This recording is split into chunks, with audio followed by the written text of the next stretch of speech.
Shambhu border को पूरी तरह से खाली करवा लिया गया है। पंजाब और हरियाणा की पुलिस ने मिलकर ये कार्रवाई की है। बीते 13 महीनों से पंजाब और हरियाणा के बीच शंभू बॉर्डर पर और खनौरी बॉर्डर पर कई किसान अपनी अपनी मांगों के साथ धरना प्रदर्शन कर रहे थे।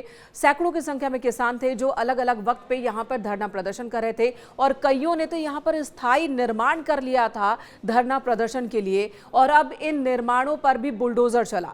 बुधवार की शाम पुलिस ने सबसे पहले किसानों को यहां से हटाया। 200 से ज्यादा किसान नेताओं को अलग अलग जगह से पुलिस ने हिरासत में लिया और इन किसानों को तितर बितर किया गया। फिर बुधवार सुबह बुलडोजर कार्रवाई शुरू हुई। इस कार्रवाई में पंजाब पुलिस और साथ ही हरियाणा पुलिस भी एक साथ काम कर रही थी। पंजाब पुलिस की ओर से बैरिकेडिंग्स हटाए गए। जो निर्माण किए थे किसानों ने यहां धरना प्रदर्शन के लिए, जो तंबू टेंट लगाए गए थे, उन सबको ध्वस्त किया गया और यहां से उखाड़ फेंका गया।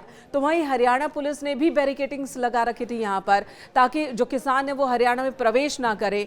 उन बैरिकेड्स को हरियाणा पुलिस की ओर से हटाया गया है और इस तरह से ये रास्ता अब साफ हो गया है। आपको बता दें, अलग अलग मांगों के साथ अलग अलग किसान संगठन यहां पर धरना प्रदर्शन कर रहे थे। किसान मजदूर मोर्चा, वहीं संयुक्त किसान मोर्चा, अलग अलग संगठन किसानों के वो धरने प्रदर्शन पर लगातार यहां पर बैठे हुए थे। केंद्र सरकार से कई दौर की इनकी बातचीत हो चुकी थी, वो बातचीत फेल हो गई और उसके बाद भी आंदोलन के ही मूड में थे ये किसान नेता, जिसके बाद पंजाब की पुलिस ने और हरियाणा की पुलिस ने ये कार्रवाई की। शंभू बॉर्डर को पूरी तरह से खाली करवाया गया, किसानों को हिरासत में लिया गया है, वहीं पर तंबुओं पर बुलडोजर चला है। आपको बता दें, ये आंदोलन की शुरुआत हुई थी किसान बिल के अगेंस्ट में, लेकिन वो बिल वापस लिए जाने के बाद भी किसान जो हैं वो अलग अलग मांगों के साथ धरना प्रदर्शन पर डटे हुए थे। अब इसे खाली करवाया गया है।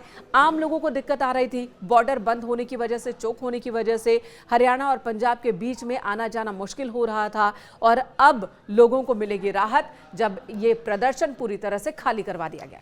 एक तरफ पुलिस ने किसानों के शेड्स तोड़े हैं, तंबुओं को हटाया है, तो दूसरी तरफ जिन किसानों को डिटेन किया गया है वो भूख हड़ताल पर बैठ गए हैं।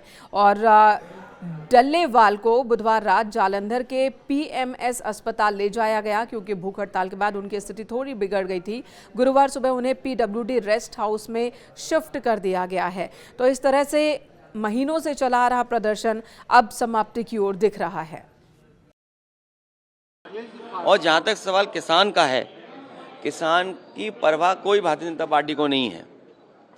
जब बजट का पैसा ज़मीन पर जाएगा, किसान पर जाएगा, उसके बीज और फसल के लिए जाएगा, उसकी पैदावार की कीमत जब अच्छी मिलेगी, तो ऊपर के आंकड़े आपको अच्छे दिखाई देंगे।